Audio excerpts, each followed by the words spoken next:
அதை இறங்கி வாங்கிருக்கலாமே ஒரு மரியாதையா மக்கள். நீங்க ஒரு விஷயம் நல்லா புரிஞ்சுக்கோங்க. அவர் ஏன் லேட்டா வந்தாருன்னு சொன்னீங்கல்ல, இது மாதிரி மக்கள்கிட்ட நிறைய ஏற்கனவே பல இடங்கள்ல இது மாதிரி வாங்கிக்கிட்டே வர்றாரு.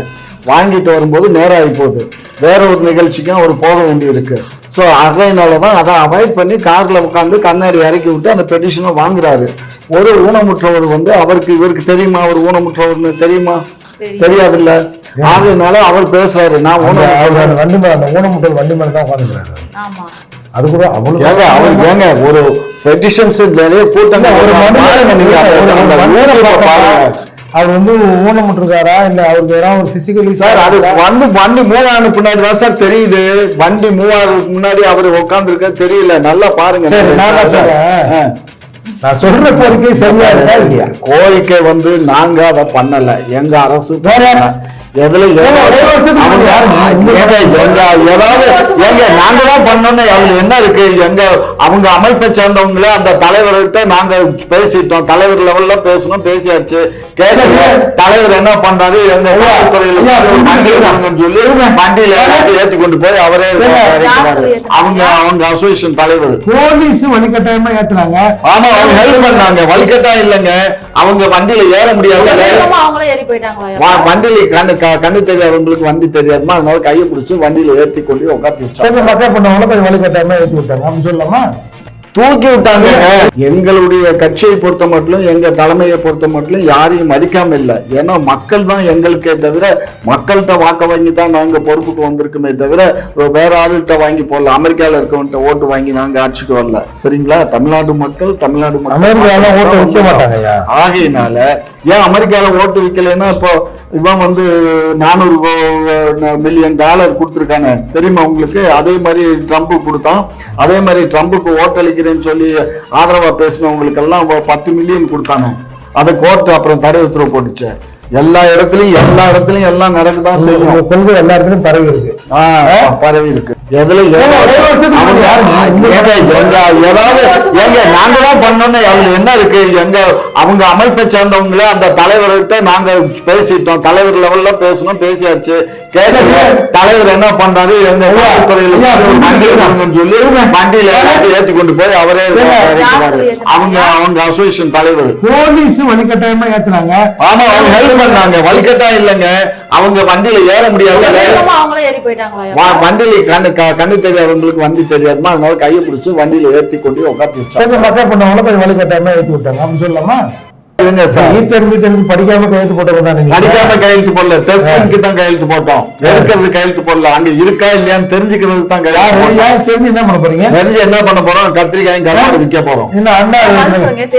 தெரியறதுக்காக கையெழுத்து போட்டு தெரிஞ்சு என்ன பண்ண போறீங்க? 5% தான் அங்க உட்கார்ந்து இருக்கான் பந்தல போட்டு. அவங்க உறுப்பினர் வச்சிருக்கீங்க இல்ல, நாம் தமிழர் பிஜேபி இல்ல அப்படி பிஜேபி இல்ல, நாம் தமிழரும் இல்ல, பாட்டாளி மக்கள். பாட்டாளி மக்கள் கட்சியா? பாட்டாளி மக்கள் கட்சி. நல்லா தெரியும். நல்லா தெரியும். நல்லா தான் தெரியும். அவர் தான் அன்புமணி ராமதாஸ் தான் போய் பேசுவாங்க. உறுப்பினர்கிட்ட கொடுங்க பார்ப்போம். எது உறுப்பினர்? ஏடிஎம்கேல இருந்து ஐடி நிர்வாகியான சிடிஆர் நிர்மல்குமார் செந்தில் பாலாஜி மேல புகார் கொடுத்திருக்காங்க. என்ன புகாரு? காலையில டிஃபன் சாப்பிட்டாரா, அந்த சட்னி கொஞ்சம் மிச்சம் வச்சுட்டாரா, ஏன் வேஸ்ட் பண்ணீங்க? அரசியல் கருட நேயர்களுக்கு வணக்கம். நான் உங்கள் விஜய் லிமாரோஸ். இன்னைக்கு நம்ம கூட நிகழ்ச்சியில் இணைந்திருப்பவர் திமுகவின் மூத்த முன்னோடி திரு காமாட்சி நாயுடு அவர்கள், புரட்சி தமிழக கட்சியின் நிறுவன தலைவர் மற்றும் வழக்கறிஞரான ஆர்பாட் மூர்த்தி அவர்கள். வணக்கம் ஐயா. வணக்கம் ஐயா. உதயநிதி அவங்களை பாக்கிறதுக்கு மக்கள் ரொம்ப நேரமா, அதாவது 1.5 மணி நேரமா வெயிட் பண்ணிட்டு இருந்திருக்காங்க. அப்ப உதயநிதி ரொம்பவே லேட்டா வந்தோம். மக்கள் கிட்ட இறங்கி என்ன புகார்னு கூட கேட்காம கார்லயே உட்காந்துட்டு கை காட்டிட்டு போறது நல்லதாயா? கை காட்டிட்டு போகல, மக்கள் வரிசையா நிக்கிறாங்க. அந்த கூட்டமா இவரு கண்ணாடி இறக்கி விட்டு அவங்கள பார்த்து பெட்டிஷன்லாம் கொடுக்குறாங்க, வாங்கிட்டே வர்றாரு. அதை இறங்கி வாங்கிருக்கலாமே ஒரு மரியாதையா மக்கள். நீங்க ஒரு விஷயம் நல்லா புரிஞ்சுக்கோங்க. அவர் ஏன் லேட்டா வந்தாருன்னு சொன்னீங்கல்ல, இது மாதிரி மக்கள்கிட்ட நிறைய ஏற்கனவே பல இடங்கள்ல இது மாதிரி வாங்கிக்கிட்டே வர்றாரு. வாங்கிட்டு வரும்போது நேரம் ஆகி போகுது, வேற ஒரு நிகழ்ச்சிக்கும் அவர் போக வேண்டி இருக்கு. ஸோ அதனாலதான் அதை அவாய்ட் பண்ணி கார்ல உட்காந்து கண்ணாடி இறக்கி விட்டு அந்த பெட்டிஷனை வாங்குறாரு. ஒரு ஊனமுற்றவர் அவருக்கு இவருக்கு தெரியுமா? அவர் ஊனமுற்றவர்னு தெரியுமா? தெரியாதுல்ல. ஆகையினால அவர் பேசுறாரு, நான் அந்த வண்டி மேல, அந்த ஊனமுற்றோர் வண்டி மேல தான் உட்காந்துக்கிறாரு. ஆமா, அது கூட அவ்வளவு அவர் ஏங்க ஒரு பெட்டிஷன்ஸ் நிறைய கூட்டங்கள் அவர் வந்து ஊனமுற்றிருக்காரா இல்ல அவருக்கு ஏதாவது ஒரு பிசிக்கலி சார், அது வந்து வண்டி மூவ் ஆன பின்னாடி தான் சார் தெரியுது. வண்டி மூவ் ஆகிறதுக்கு முன்னாடி அவர் உட்கார்ந்துருக்க தெரியல. நல்லா பாருங்க. நீ 1000 விளக்கம் சொல்லுங்க. சரி, பிரியாணி கடையில பிரியாணி தின்ட்டு ஒரு தகராறு இருந்தது. உடனே உங்க முதலமைச்சர் அங்க போய் அப்போ எதிர்கட்சி தலைவராக இருந்தவர் போய் அந்த பிரியாணி கடையில போய் எப்ப நடந்தது? தேர்தலுக்கு முன்னாடி ஓஎம்ஆர்ல நடந்த நிகழ்ச்சி தான் சொல்றீங்க. விருகம்பாக்கம் பக்கத்துல, விருகம்பாக்கம் பக்கத்துல ஒண்ணு, ஓஎம்ஆர்ல ஒண்ணு, 2 நிகழ்ச்சி நடந்துச்சுங்களா? சரி. அப்போ சரி, இந்த மாதிரியான இது ஒரு சர்ச்சையா உள்ளாக்கப்பட்டுச்சு. நான் வேணுனே உதயநிதி அவர்கள் வந்து தெனாவட்டா திமுறா உட்காந்து வாங்கினார்லாம் நான் சொல்ல வரல. சரி, எதாச்சியா கூட நடந்திருக்கலாம், இல்ல அது கவனக்குறைவா அவ்வளவுதான். அது ஒரு பொதுவெளியில் அது ஒரு விமர்சனமாக வைக்கப்படுகிற போது சரி அவரை கூப்பிட்டேப்பா கூப்பிட்டேயோ என்னையா என்ன பிரச்சனை அப்படின்னு கேட்டு அதுக்கு ஒரு முற்றுப்புள்ளி வச்சிருக்கலாம்ல. ஆனா அவர்கிட்ட வந்து பேசாம எல்லாருமே அவர் வந்துட்டு அடக்குறாங்க, கத்தாதீங்க வாய முடுங்க அப்படின்னு சொல்லிட்டு அவரை தான் அடக்க பாக்குறாங்களே தவிர்த்து அதுக்கு ஒரு முடிவு கிடைக்கவே இல்லை. அந்த தம்பி நடந்துக்கிட்ட விதம், அதாவது ஒரு துணை முதலமைச்சர் வாங்கும்போது பண்றாரு, இவரு சத்தம் போடுறது வந்து அவருக்கு காதுல, இவருக்கு வந்து அவர் கவனிக்கவே இல்லை. புரிஞ்சுக்கோங்க, அவரு ஊனமுற்றவருங்கிறத கவனிக்கல. அவர் சத்தம் போட்டதும் அதுக்குள்ள இவர் கண்ணாடி ஏற்றி விட்டு அவர் கிளம்புறாரு, கேட்கல. அங்க இருக்கவங்க எதுக்குப்பா சத்தம் போடுறா, அமைதியா இருன்னு ஆசுவாசப்படுத்துறாங்க. இதுதான் நடந்தது. நீங்க இதை சொல்றீங்களே, எங்களுடைய தலைவர் வந்து ஒரு சுற்றுப்பயணம் போனார். சுற்றுப்பயணம் போகும்போது அவர் காரில் போகிறாரு, ஒரு ஊனமுற்றவன் பெட்டிஷன் கொடுக்கறதுக்காக நீட்டுறான். இது 4 நாளைக்கு முன்னாடி நடந்த நிகழ்ச்சிமா. நீட்டுறான், அவர் காரை விட்டு இறங்கி அந்த ஊனமுற்ற பையன்கிட்ட பெட்டிஷன் வாங்குறாரு. செட்டப் இல்லைங்க. அதுக்கப்புறம் அவர் என்ன கேட்குறான், அந்த தம்பி, ஐயா எனக்கு ஏதாவது அரசு வேலை ஏதாவது போட்டு கொடுங்க ஐயா அப்படின்னு கேட்குறான். சீக்கிரமாகவே உனக்கு நான் ரெடி பண்ணி தர்றேன்ப்பா அப்படின்னு சொல்லி அந்த பெட்டிஷனை வாங்கி இதை எனக்கு அங்கே கோட்டைக்கு வந்தவுடனே ஞாபகப்படுத்துங்கன்னு பிஏட்ட கொடுக்குறாரு. இதுவும் அதே யூடியூப்ல தான் வந்திருக்கு. அதனால எங்களுடைய கட்சியை பொறுத்த மட்டும், எங்க தலைமையை பொறுத்த மட்டும் யாரையும் மதிக்காம இல்லை. ஏன்னா மக்கள் தான் எங்களுக்கே தவிர, மக்கள்கிட்ட வாக்க வாங்கி தான் நாங்க பொறுப்புக்கு வந்திருக்குமே தவிர வேற ஆளுகிட்ட வாங்கி போடல. அமெரிக்காவில் இருக்கவன்ட்ட ஓட்டு வாங்கி நாங்க ஆட்சிக்கு வரல. சரிங்களா? தமிழ்நாடு மக்கள் ஆகையினால ஏன் அமெரிக்கால ஓட்டு விற்கலைன்னா, இப்போ இவன் வந்து $400 மில்லியன் கொடுத்துருக்காங்க தெரியுமா உங்களுக்கு? அதே மாதிரி ட்ரம்ப் கொடுத்தான். அதே மாதிரி ட்ரம்புக்கு ஓட்டளிக்கிறேன்னு சொல்லி ஆதரவா பேசினவங்களுக்கு எல்லாம் 10 மில்லியன் கொடுத்தாங்க. அதை கோர்ட் அப்புறம் தடை உத்தரவு போட்டுச்சு. எல்லா இடத்துலயும் எல்லாம் நடக்குதான் செய்யும். கொள்கை எல்லா இடத்துலயும் பரவி இருக்கு. உலகம் முழுக்க நீங்க வந்து உங்கள் கொள்கையை சாதிச்சிருக்கீங்கன்னு எடுத்துக்கலாமா? எப்படி வேணாலும் எடுத்துக்கோங்க, எங்களுக்கு அதை பத்தி கவலை இல்லை. அதை பத்தி நீங்க எதை பத்தியும் கவலைப்பட மாட்டீங்க. இருக்குது இப்போ இல்ல ஊனமுற்றவர்கள் பத்தி எல்லாம் இப்படி பேசுறாருல்ல. நீங்க ஒரு போன மாசம் நினைக்கிறேன், இந்த ஊனமுற்றோர் ஆணையத்தின் முன்னாடி வந்து ஊனமுற்றவர்கள் குடும்பத்தோட வந்து தர்ணா போராட்டம் பண்ணாங்க. அதாவது எங்கள் கோரிக்கை நிறைவேறும் வரை நாங்கள் வந்து போக மாட்டோம். என்னன்னா ஒரு 4% இடஒதுக்கீடு இவங்க அறிவிச்சிருந்தாங்க. அது ஒண்ணு. அரசு அலுவலகங்களில் 2 வருஷம் இந்த மாதிரி மாற்றுத்திறனாளிகள் வந்து வேலை செஞ்சா அவங்கள நாங்கள் பர்மனன்ட் பண்ணிடுவோம் அப்படிலாம் இவங்க சொல்லியிருந்தாங்களே. அதுக்கு ஒரு அரசாணை வேற போட்டாங்க, ஜீவோ நம்பர் 20 நினைக்கிறேன், அரசாணை வேற போட்டாங்க. இந்த அரசாணை எல்லாம் ஏன் நிறைவேற்றலை அப்படின்னு ஊனமுற்றவர்கள், அந்த மாற்றுத்திறன் எல்லா மாற்றுத்திறனாளிகளும் சேர்ந்து நின்னாங்க. அவங்களுக்கு இவங்க என்ன பண்ணாங்க, அதே மாதிரி உங்களுக்கு ஞாபகம் இருக்கும், இதே மாதிரி ஒரு இந்த கண் பார்வை குறைவானவர்கள் ஒரு போராட்டம் பண்ணாங்க. அதை இரவில் என்ன பண்ணாங்க இவங்க, அவங்க சொல்லி அவங்க கேட்கலன்னொடனே அப்படியே குண்டு கட்டாக ஒரு பஸ்ஸில் தூக்கி போட்டு நேராக கிளாம்பாக்கம் வாசலில் கொண்டு போய் விட்டாங்க. இரவில் நைட்டில் கண்ணு தெரியாதவர்கள், குறைபாடு உள்ளவர்கள் எப்படி இப்பயாவது கொஞ்சம் டெவலப் ஆகிருக்கு. நான் சொல்றது ஒரு 2-3 மாதம் கதை எடுத்து போய் அங்கே போட்டாங்கல்ல, அதெல்லாம் எந்த லிஸ்ட்டில் சேருதா கேளுங்க. நாங்கெல்லாம் அப்படியெல்லாம் யாரையும் தூக்கிட்டும் போல அங்கே கொண்டு போய் விடலை. சும்மா இவரு தான் சொல்லிட்டு இருக்க.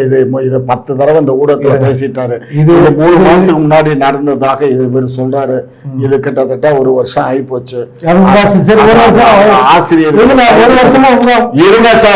ஆசிரியர்களுடைய ஸ்ட்ரைக் நடக்கும்போது அடுத்து இவங்க ஒரு போராட்டம் பண்ணாங்க. காவல்துறை வந்து அந்த கதை காவல்துறையில ஏதாவது பண்ணீங்க நாங்க அப்படி சொல்லுங்க. அதை விட்டு அது 1 வருஷம் இருக்குங்க. அது இவர் 3 மாசம் போய் சொல்றாரு. நான் சொல்ற கோரிக்கை சரியா இருக்கா இல்லையா? கோரிக்கை வந்து நாங்க அதை பண்ணல, எங்க அரசு எதுல நாங்க தான் பண்ணோம்னு அதுல என்ன இருக்கு? எங்க அவங்க அமைப்பை சேர்ந்தவங்களே அந்த தலைவர்கிட்ட நாங்க பேசிட்டோம், தலைவர் லெவல்ல பேசணும், பேசியாச்சு. கேட்கல தலைவர் என்ன பண்றாரு, எங்க துறையில சொல்லி வண்டியில ஏத்தி கொண்டு போய் அவரே அவங்க அசோசியேஷன் தலைவர் போலீஸ் வழிகட்டாயமா ஏத்துனாங்க. ஆமா, அவங்க ஹெல்ப் பண்ணாங்க. வலிக்கட்டாயம் இல்லைங்க, அவங்க வண்டியில ஏற முடியாது. வண்டியில கண்ணு தெரியாதவங்களுக்கு வண்டி தெரியாதுமா, அதனால கையை பிடிச்சு வண்டியில ஏத்தி கொண்டு உட்காந்து வச்சாங்க. மக்கள் பண்ணவங்கள போய் வழிகட்டாயமா ஏத்தி விட்டாங்க, அப்படி சொல்லலாமா? தூக்கி விட்டாங்க. அடிச்சு உதச்சு சொல்லுங்கய்யா. அவங்க வந்து அந்த தலைவர் இருக்காருல்ல, அவர் வந்து தெலுங்காரு, அவரு ஆந்திராவில இருந்து போலீஸை வர வச்சு எங்களுக்கு நல்லது பண்றேன்னு அவர் வழிகட்டாயமா ஏத்துட்டு. இந்த மாதிரி எல்லாம் நீங்க குல்மால் வேலையெல்லாம் பண்ணாதீங்க, தேவையில்லாத நாகரிகமற்ற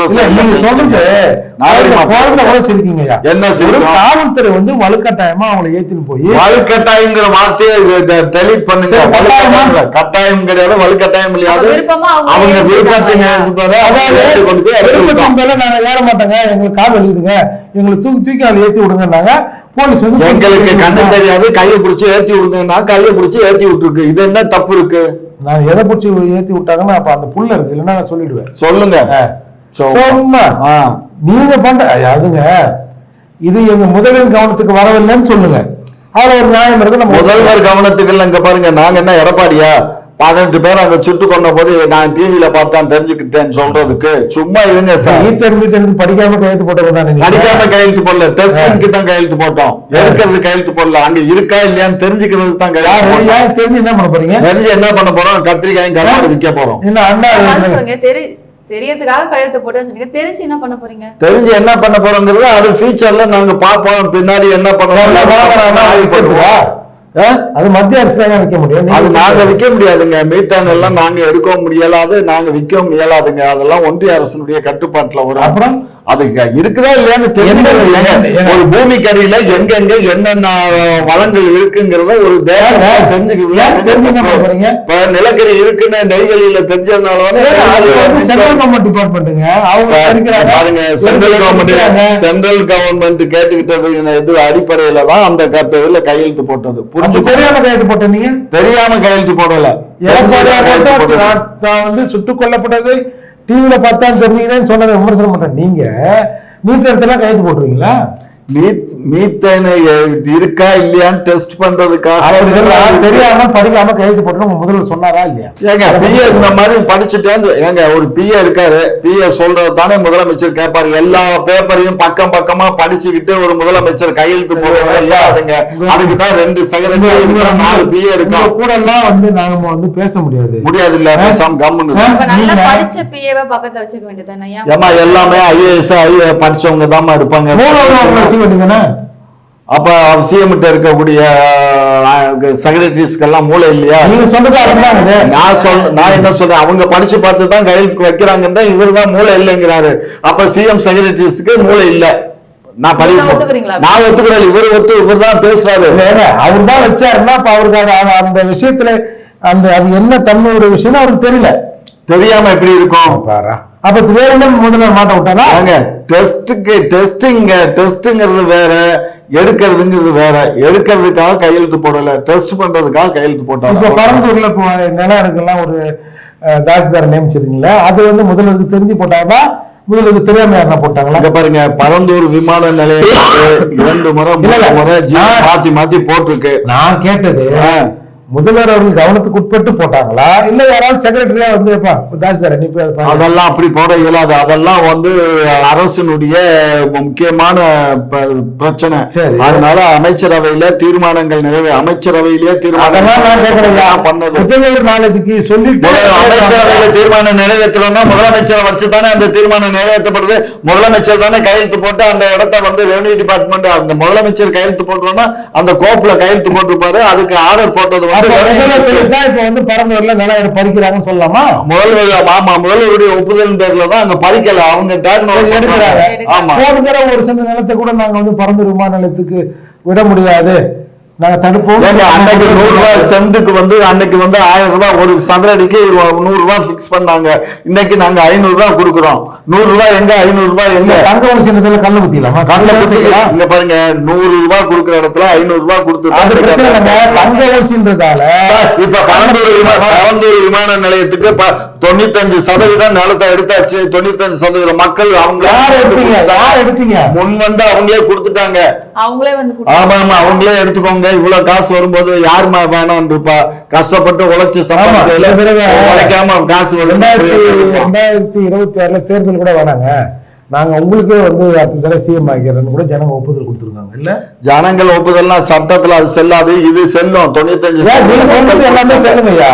ஐயா, 95% மக்கள் எங்களுக்கு வாக்களிச்ச மக்கள் எங்களுக்காக இடத்த விட்டு 95%. இப்ப 5% தான் அங்க உட்கார்ந்து இருக்கான் பந்தல போட்டு. அவங்க எல்லாம் ஏடிஎம்கே உறுப்பினர் வச்சிருக்காங்க. இல்ல நாம் தமிழர் இல்ல பிஜேபி? இல்ல அப்படி பிஜேபி இல்ல, நாம் தமிழரும் இல்ல, பாட்டாளி மக்கள்.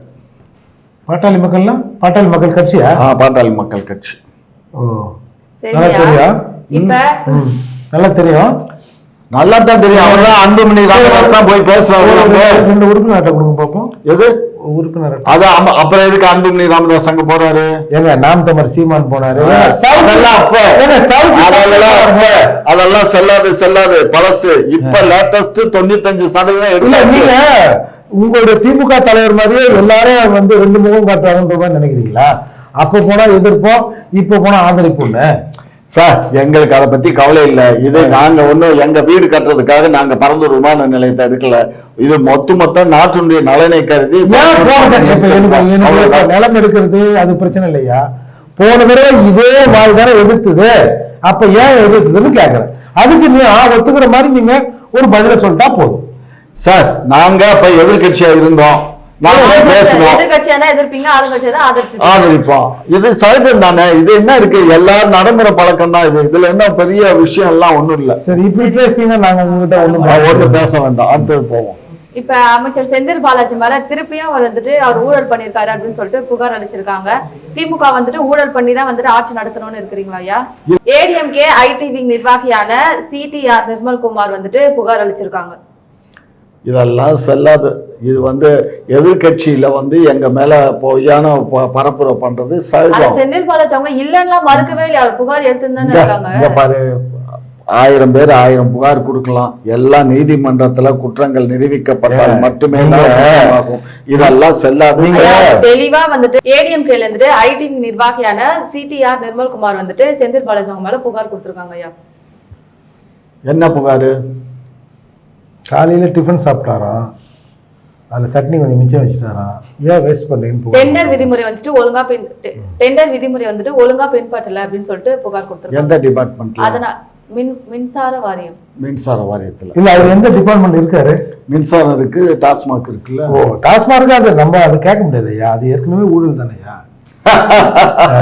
ஊழலிலே பிறந்து ஊழலிலே வாழ்ந்த உங்களுக்கு எங்க பார்த்தா எம்எல்ஏ வந்து இப்ப கோர்ட்டுக்கு நீங்க எம்எல்ஏவா இருக்கணும், நீங்க ஒரு கட்சியினுடைய தலைவர் ஆகிறீங்கல்ல, நீங்க ஒரு கட்சியினுடைய தலைவர். நீங்க அப்ப ஊழல் 2021 23 வரைக்குங்க கிட்டத்தட்ட வந்து ஒரு 1182 கோடி ரூபாய்க்கு டெண்டருங்க. அது ஒரு 26,300 டிரான்ஸ்ஃபார்மர்கள் வாங்கணும். அதுல எல்லா கம்பெனியுமே இப்போ நீங்க ஒரு ஜென்ரலா நம்ம பேசுவோம், ஒரு 10 கம்பெனி வந்து ஒரு டெண்டர்ல பார்ட்டிசிபேட் பண்றாங்கன்னா ஒவ்வொருத்தர் ரேட்டுக்கும் ஒரு ரேட்டு மாறும் இல்ல? எப்படியா எல்லாமே ஒரே ரேட்டை போட்டா? பெரும்பான்மையான டெண்டரு அதுல பார்ட்டிசிபேட் பண்றவங்க எல்லாருமே ஒரே ரேட்டையே கோட் பண்றாங்க. நீங்க இந்த டெண்டர் இதெல்லாம் சும்மாங்க. இவங்கெல்லாம் ஃபிக்ஸ் பண்ணுவாங்க, ஒரு 2 பேரை பண்ணிட்டு உனக்கு இந்த கான்ட்ராக்ட் இதை வந்து ஒரே ஒருத்தன் போட்டான்னு இருக்கக்கூடாது. அதால இன்னொரு 2 பேரை கூப்பிட்டு நீ இந்த ரேட் போட்டு இந்த ரேட் போட்டுன்னு சொல்லிட்டு ஒருத்தனை மட்டும் இந்த ரேட் போட்டு சொல்லி அதை பிரிக்கிற மாதிரி பிரிச்சு எப்ப நீ எடுத்துட்டு போய் கான்ட்ராக்ட். இதுதான் இயல்பா நடக்கிறது. அப்படி இவங்க செட் பண்ணி கொடுக்குற கான்ட்ராக்டில் கிட்டத்தட்ட ஒரு 397 கோடி, எக்ஸாக்டா 400 கோடினாங்க, எக்ஸாக்டா 397 கோடி வந்து இழப்பு அரசாங்கத்துக்கு ஏற்பட்டிருக்குன்னு இன்னைக்கு போய் லஞ்ச ஒழிப்புத்துறையில புகார் கொடுத்துருக்காங்க. இதுக்கப்புறம் அதை விசாரணை பண்ணி அவங்க நடவடிக்கை எடுக்கணும். ஆனா நம்ம லஞ்ச ஒழிப்புத்துறை, அதாவது திமுக ஆட்சியில் இருக்கிற மேன்மை தங்கிய காமாட்சி நாயுடு அவர்கள் ஆதரிக்கிற திமுக ஆட்சியில் இருக்கிற லஞ்ச ஒழிப்புத்துறை கடந்த ஆண்டுல இல்ல ஏற்கனவே இப்ப லஞ்ச ஒழிப்புத்துறைன்னா அது ஒரு டிபார்ட்மெண்ட் தானே, முதலமைச்சர் தானே மாறுவாரு. கடந்த ஆட்சி காலங்கள்ல ஆமா இந்த அமைச்சர்கள் அதாவது பொன்முடி, KKS சாரு, இல்ல நம்ம ஐ பெரியசாமி, அப்புறம் அனிதா ராதாகிருஷ்ணன், இவங்க பேரெல்லாம் லஞ்ச ஒழிப்புத்துறை ஒரு குற்றச்சாட்டு வந்தவுடனே அது ஒரு இறுதி அறிக்கையை நீதிமன்றத்தை சமர்ப்பிப்பாங்க. அதில் ஆமா பிரதமர் பேசி இருக்கு, இன்னும் வகையில ஊழல் நடந்திருக்கு, இன்னும் வகையில சொத்து அதிகமாக சேர்த்துருக்காங்கன்னு போன ஆட்சி காலத்திலலாம் கடந்த 10 ஆண்டுகளில் அஃபிடேவிட் கொடுத்துட்டு 2000 இவங்க ஆட்சிக்கு வந்தவுடனே 2021-22 போய் அதே லஞ்ச ஒழிப்புத்துறை இதில் பிரதமர் பேசி இல்லை, இதில் முறைகேடு நடந்ததாக எதுவும் தெரியல அப்படின்னு போய் நீதிமன்றத்தில் கொடுத்த உடனே அந்த வழக்குகள் தள்ளுபடி செய்யப்படுது. அந்த வழக்கு தான் இந்த வழக்குகள் தீர்ப்புகளை உற்று நோக்குகிற கண்காணிக்கிற பொறுப்புல இருக்கிற ஹைகோர்ட் நீதிபதி இதை பார்த்துட்டியோ என்ன அது போன 10 ஆண்டுகள்ல இதே லஞ்ச ஒழிப்புத்துறை குற்றம் நடந்திருக்குன்னு சொல்லி இறுதி அறிக்கை தாக்கல் பண்ணிட்டு திமுக ஆட்சிக்கு வந்த பிறகு திமுக எம்பிக்கள் மீது இருக்கிற இந்த வழக்குகள் முகாந்திரம் இல்லைன்னு எழுதி கொடுத்து வழக்கெல்லாம் வாபஸ் ஆகிட்டாங்களே, அப்போ இதுல ஏதோ இருக்கு அப்படின்னு சொல்லித்தான் இன்னைக்கு எல்லாரும் திரும்பவும் நீதிமன்ற படிக்கட்டுகளை ஏறுறாங்க. அப்படி இருக்கிற போது இன்றைக்கு இவர்கள் அதே லஞ்ச ஒழிப்புத்துறையில கொடுத்துருக்காங்க. இவங்க பதவி ஏற்று இப்போ அண்மையோட ஒரு அறிக்கை வந்து ஒரு 2-3 எஃப்ஐஆர் மட்டும்தான் கடந்த இவங்க ஆட்சியில இப்போ நடப்பாட்சியில போடப்பட்டிருக்கு. ஐயோ நாட்டில் ஊழலே நடக்கலையா, என்னையா அப்படி அநியாயம் பண்ணீங்கன்னு நம்ம சட்ட பஞ்சாயத்து இயக்கம் கூட ஒரு டீட்டெயிலை வெளியிட்டாங்க. அப்போ நாடு தூய்மையாகவும் சுத்தமாகவும் இருக்கிறது அப்படின்னு அர்த்தம் இப்ப காமாட்சி ஐயா சொல்லுவார் பாருங்க. சொல்லுங்க ஐயா. இல்ல ஊழல்னு சொல்லிட்டு ஒருத்தர் சொன்ன உடனே ஊழல்வாதி ஆயிடும் இயலுமா? ஊழல் பண்ணி தானே ஜெயிலுக்கு போயிட்டு அது அவ ஊழல் பண்ணி தான் ஜெயிலுக்கு போனார்னு உனக்கு தெரியுமா? என்ன எந்த நீதிமன்றம் சொல்லிச்சு? அவர் அவங்க வாஸ்து படிங்க, ஜோசியர் சொல்லிட்டாரு. நீங்க வீட்டுல இருந்தீங்கன்னா உங்களுக்கு உடம்பு கொஞ்சம் உபாதைகள் வரும், புழல் ஜெயில வாஸ்து சரியா இருக்கு, அந்த ரூம்ல போய் கொஞ்ச நாள் நீங்க தங்கிடுங்க. செல்லாது நீங்க பேசுறது செல்லாது. நீங்க சொல்றது அப்படிதான் இருக்கு. நீங்க ஒரு விஷயம் நல்லா புரிஞ்சுக்கோங்க. ஊழல் என்பது அரசு பணத்தை களவாணித்தனம் கையாடல் பண்ணி அரசாங்கம் வழக்கு தொடுத்து நீதிமன்றத்தால் நிரூபிக்கப்பட்ட முதல்ல பெட்டிஷன் கொடுக்குறாங்க இல்லைங்க. பெட்டிஷன் இப்ப நான் கூட உங்க மேல அப்ப ஊழல் பண்ணிட்டு விசாரணை பண்ணி அவர் மீது தவறு இருந்தால் தண்டனை நாங்கள் ஏற்றுக்க தயார், எஃப்ஐஆர் போட தயார்னு சொல்லிட்டு போயிடுங்க. பிரமா பிரவேசி அந்த கேஸ்ல இருக்கும்னா விசாரணை பண்ணி எஃப்ஐஆர் போடுவாங்க. எஃப்ஐஆர் போட்டு சார்ஜ் ஷீட் போட்டு நீதிமன்றத்துல வழக்கு நடந்து அவர் குற்றவாளின்னு சொன்ன போது நீங்க எங்களுக்கு என்ன பிரச்சனைனா ஏற்கனவே ஒரு 5-6 அமைச்சர்கள் மீது இதே லஞ்ச ஒழிப்புத்துறை கொடுத்த புகாரை திரும்ப பெற மாதிரி இந்த தவறே நடக்கலன்னு எழுதி கொடுத்தீங்களே, அப்படி இருக்கும்போது நீங்களே எப்படி எஃப்ஐஆர் போடுவீங்க? ஏங்க முறைப்படி டெண்டர் கொடுத்து முறைப்படி தான் எல்லாமே நடந்திருக்கு. கத்திரிக்கான்னு சொன்னா என்ன அர்த்தம்? டெண்டருக்குள்ள போனா டெண்டருக்குள்ள போலன்னா அப்புறம் எப்படி ஊழல்னு சொல்றீங்க? டெண்டருக்குள்ளே போலங்கிறீங்க, அப்புறம் எப்படி அந்த இதுல அவ்வளவு காசு 400 கோடி ஊழல்னு எப்படி சொல்றீங்க? சொல்ல வருது ஒரு 5-6 அமைச்சர்கள் மீது கொடுத்த அலிகேஷனை லஞ்ச ஒழிப்புத்துறை திரும்ப பெற்றிருக்கு. அப்படி இருக்கிற நிலையில இதே லஞ்ச ஒழிப்புத்துறை எப்படி அவர் பேர்ல லஞ்ச ஒழிப்புத்துறை திரும்ப பெறல, நீதிமன்றத்துல கீழே தீர்ப்பு கொடுத்தாங்க. அந்த தீர்ப்பு அடிப்படையில அவங்க மேல இல்லைன்னு அந்த தீர்ப்பு மேல சந்தேகப்பட்டுதான் சென்னை விசாரணை. ஆமா, அதுல என்ன இருக்கு? மறுபடியும் விசாரிக்கிறாங்க, குற்றம் இல்லைன்னு சொல்ல போறாங்க, அவ்வளவுதான். ஆடே திருட்டு போடுங்க ஏங்க, அப்புறம் என்ன விடுங்க. ஊழலே பண்ணலன்னு நீங்க எப்படி சாதிக்கிறீங்க? ஊழலுக்கு எங்களுக்கு சம்பந்தமே இல்லம்மா. திமுக பார்த்து ஊழல் சொன்ன முதல் ஆட்கள் நீங்க தான்மா. நிறைய பேர் சொல்லியிருக்காங்களா? அப்ப அவங்க எல்லாம் எங்களுக்கு எதிரி கட்சிகள் அவ்வளவுதான். ஐயா ஊழலே ஒரு பேப்பர் பார்த்து ஊழல் எழுத சொல்லுங்க, தப்பா எழுதிரிய பாத்தியா, எனக்கு ஊழல்லாம் என்னன்னே தெரியாதுன்னு சொன்னாலும் நம்ம ஆச்சரியப்படுறது உண்மைதான் இல்லங்க. உண்மையா? ஆமா ஆமா. தெலுங்குல ஊழலுக்கு என்ன ஏங்க? நான் தெலுங்குல எழுத தெரியும் சொன்னா தெலுங்குல ஊழலுக்கு என்ன? தமிழ்ல தான் ஊழல்னு சொன்னா உங்களுக்கு தெரியல, உங்களுக்கு தெரிஞ்ச மொழியில நான் சொல்லி பார்க்கிறோம். ஊழலே கிடையாது. எங்க ஆட்சி காலத்துல எந்த அமைச்சர்களும் ஊழல் பண்ணவில்லை. ஊழல் பண்ணிருந்தா அமைச்சர் பொறுப்புல செந்தில் பாலாஜி மீது இருக்கு. இப்ப நீங்க ஜெயிலு கேள்வி போனார்ல, ஆமா, இடி என்ஃபோர்ஸ்மெண்ட் வழக்குல, அதுல வேலை வாங்கி தர்றதா காசை வாங்கிட்டு வேலை வாங்கி தரதா காசை வாங்கிட்டு வேலை தரல எங்களை ஏமாத்திட்டாருன்னு புகார் கொடுத்த பிறகு புகார்தாரரை கூப்பிட்டு ஏம்பா நீ வாங்கின காசு எடுத்துன்னு போ அப்படின்னு சொன்னாரு. இது எது ஊழலா? இதுக்கு பேர் என்ன? அதுதான் நடந்த நிகழ்ச்சி தெரியாம பேசாதீங்க. அவருக்கு பணிபுரியக்கூடிய பிஏக்கள் வந்து இந்த மாதிரி வேலை வாங்கி தரோன்னு சொல்லி வேலை போட்டு தரோன்னு சொல்லி காசை வாங்கிட்டாங்க. அது உண்மைன்னு தெரிஞ்ச உடனே அமைச்சர் என்ன பண்றாரு, ஏப்பா யார் எவ்வளவு காசு கொடுத்தீங்க தெரிஞ்சா இல்ல மாட்டிக்கிட்டாருன்னு சொல்லிட்டு திருப்பி கொடுக்கலாம்னு முடிவு பண்ணிட்டாங்க. அது அமைச்சருக்கு தானே கெட்ட பேர் வருது. அவர் கீழே இருக்க பிஏ தப்பு பண்ணதுக்கு இவர் வந்து கேட்ட உடனே வழக்கு வந்த உடனே ரூபாயை திருப்பி கொடுக்குறாங்க. அதுல ஒருத்தர் வந்து இங்க ஹைகோர்ட்ல இருந்து சுப்ரீம் கோர்ட்டுக்கே போனார் அந்த ஆளு, ஒரு ஆளு. புரியுதா? பாருங்க, கணேஷ்குமார் கணேஷ்குமார் ரெண்டாவதா புகார் கொடுத்தாரு. என்ன சொல்றாரு, செந்தில் பாலாஜியை பார்த்தேன், செந்தில் பாலாஜி கலெக்ஷன் பண்ணி பிஏ கிட்ட காசை கொடு நம்ம போட்டுக்கலாம்னு சொன்னாரு. 1 கோடி ரூபாய் நான் கலெக்ஷன் பண்ணி கொடுத்தேன் அப்படின்னு சொல்றாரு. இன்னொருத்தர் அருள்மணி, அவர் என்ன சொல்றாரு, நான் வந்து அமைச்சரை போய் முதல்ல பார்த்தேன். அமைச்சர் என்ன சொன்னாரு, சரி காசை கொண்டாந்து சண்முகம் என் பிஏ கிட்ட கொடுன்னாரு, நான் ஒரு 40 லட்ச ரூபா கொடுத்தேன் அப்படின்னு நீதிமன்றத்தில் சொல்றாங்க. இதெல்லாம் பொய்யா?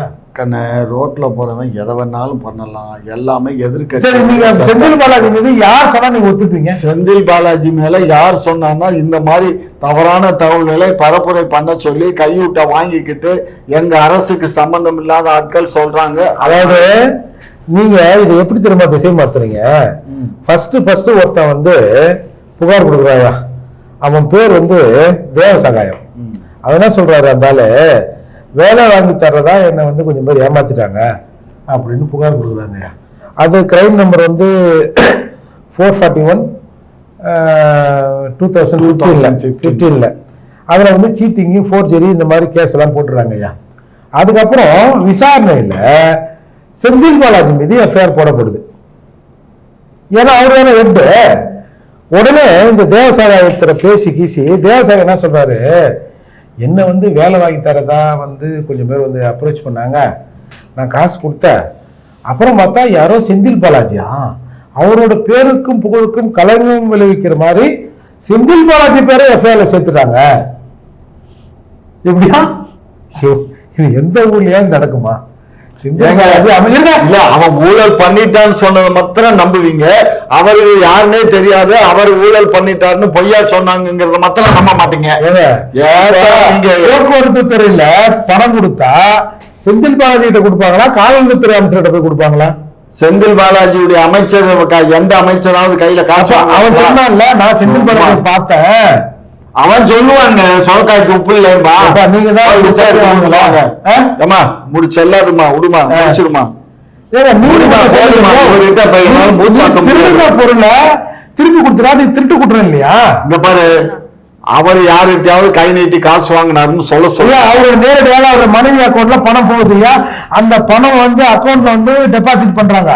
இன்கம் டாக்ஸ் அட்மினிஸ்ட்ரேஷன்ல அந்த இது அக்கௌண்ட் மறைக்கப்பட்டது. அப்ப இந்த பணம் எப்படா வந்தது, யாரா கொடுத்ததுன்னா பிரேமா பேசி கேஸ் அவங்க மனைவி மீது எஃப்ஐஆர் கொடுத்து பரவாயில்ல, எஃப்ஐஆர் இருக்கு, சார்ஜ் ஷீட் இருக்குல்ல, நீதிமன்றம் வழக்கு நடக்குது இல்ல, நீதிமன்றத்துல இவர் குற்றவாளின்னு சொல்லி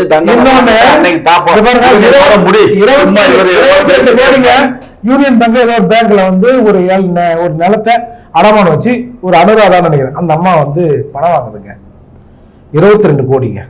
இப்போ ஒரு 1 கோடி ரூபாய் இல்ல 2 கோடி ரூபாய் இருக்கிற மதிப்புக்கு எவனா பேங்க்ல 22 கோடி கொடுப்பானா?